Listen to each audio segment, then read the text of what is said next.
Very good morning to you. You are welcome to this edition of Dr. Infrastructure. Dr. Infrastructure is a program we've run consecutively for the last 3 weeks, and that's because infrastructure remains the foundation for development and economic growth. It requires skill, finance, and management to ensure a successful outcome. Dr. Infrastructure aims to inform, educate, and inspire positive infrastructure outcomes. We simplify infrastructure delivery through a combination of modern techniques and improved indigenous methods. But now let me tell you about the executive producer of Dr. Infrastructure. W. Ahato is the executive producer. He's an alumni of Oxford University, England, in the UK. He's also an alumni of a corporate finance institute in Canada and a Lagos Business School. He has an MSc in project management, an MBA, and he's a chartered accountant. W. Ahato is an inspirational business leader and board executive with many years of experience delivering high-value properties, infrastructures, and project finance in challenging and complex environments. He delivered public-private partnership masterclass in Kenya. He presented the 7 steps to PPP affordable housing and mortgage finance at Real Estate International Conference in Turkey. Also presented the critical mission infrastructure and sustainability, that's CMIS framework at Ankara, Turkey, and the village PPP model at ICANN District Society, London in the UK. He provides project transformation, value innovations, and operational efficiency to improve performance. He has collaborated across sectors with stakeholders such as investors, government, bankers, and consultants to enhance performance. W. Ahato is a member of the World Association of Public-Private Partnerships in Geneva, Switzerland. He's also a member of the Greater Birmingham Chamber of Commerce in the UK. I'll turn it over now to W. Ahato. Good morning and welcome again. Good morning, listeners at home and in the offices. Today we would like to discuss public-private partnership types, PPP project finance, and also blended finance case study. We begin with PPP infrastructure types. In structuring any PPP project, knowledge, skill, and experience are critical to success. We discuss 4 types of PPP infrastructures, namely build, operate, transfer, leasing and conception, build, rehabilitate, operate, and transfer, and of course, private ownership models. Before we begin the conversation, it is important to clarify these PPP objectives. What are the objectives of the PPP project? What responsibility and risk can the private sector shift to the private sector? How do we measure performance and rewards in a PPP arrangement? In general, to achieve success, project sponsors are required to demonstrate experience of knowledge to carry out the project. Under the build, operate, and transfer model, the public sector bears investment and commercial risk of the public asset. Before accepting responsibility for the asset, the project sponsor evaluates the public asset. This model is best suited for projects where efficiency of operation is critical to performance, such as water and road infrastructures. It promotes high performance. Risks are shifted to the private sector. The advantages are simplicity of arrangement, free up public funds, and guarantee efficiency.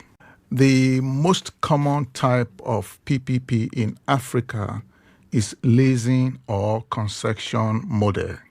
Here, a project sponsor pays for the operating license of the asset, and concession is granted, and it collects revenue for operating the asset.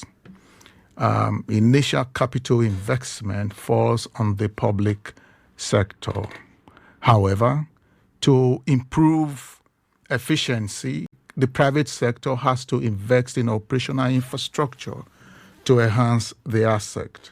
The private sector bears commercial risk, and revenue traffic is used to estimate demand forecast. Project sponsor is incentivized to improve performance that will drive traffic. Project life cycle is usually long to enable the sponsor to recoup investment and make profits. The benefits are improve efficiency in revenue collection and service delivery. One limitation is overcharging due to monopolistic situation. Additionally, government may be required to monitor performance and limit charges. In the case of build, rehabilitate, operate, and transfer model, the private sector makes significant investment in the project. The project revenue comes in twofold. First, charges from usage or availability option. Charge option is good for economic infrastructure, while the availability option is best suited for social infrastructure such as schools and hospitals. Under availability option, performance indicators are used as a basis for receiving revenue. The public sector benefits are it improves public asset efficiency, it improves service delivery, and public funds are free for other commitments. Commercial and finance risk are transferred to the private sector.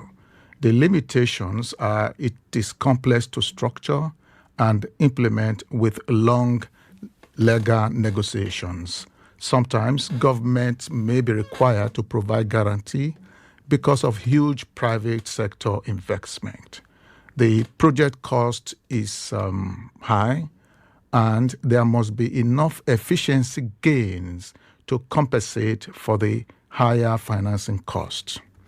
Under the private ownership model, commercial, finance, and investment risk reside with the private sector. Once the contractual legal terms are settled, the private sector bids the public asset or the project asset. Huge capital investment is required. The role of the public sector is to enter into contractual agreement to pay for the services or product at a predefined price subject to variations. This variation makes the PPP project commercially viable, financeable, and bankable. Some of the projects that can be executed with this model are power plants. Second point for consideration is PPP project financed structuring. African infrastructure market is relatively underdeveloped and unable to finance large-scale projects. Investors, bankers, pension and insurance fund want decent returns with the security of funds. To improve project capability to attract finance under PPP scheme requires party to understand corporate finance, project finance, leverage, bankability, and refinancing. Who are the parties to a PPP?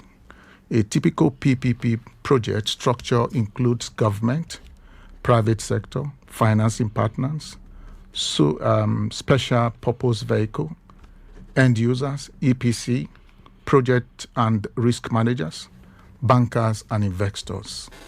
The partnership agreements under a PPP could include contract agreement, loan agreement, and shareholder agreement.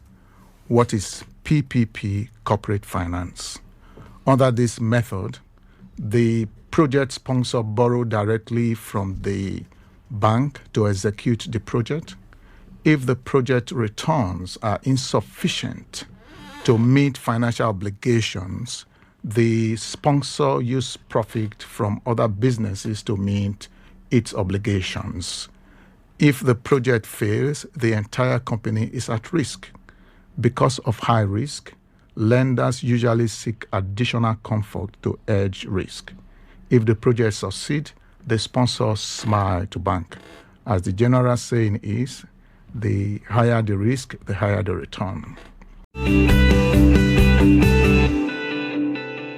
This program is powered by Igwehi Transatlantic UK, technical partners to Algorithm Limited. Their services include property sale and purchase, facility management, public-private partnership advisory services, due diligence research and training, project development. You can reach them on WhatsApp on 0808 439 1440, or you can call or text 0703 595 8339.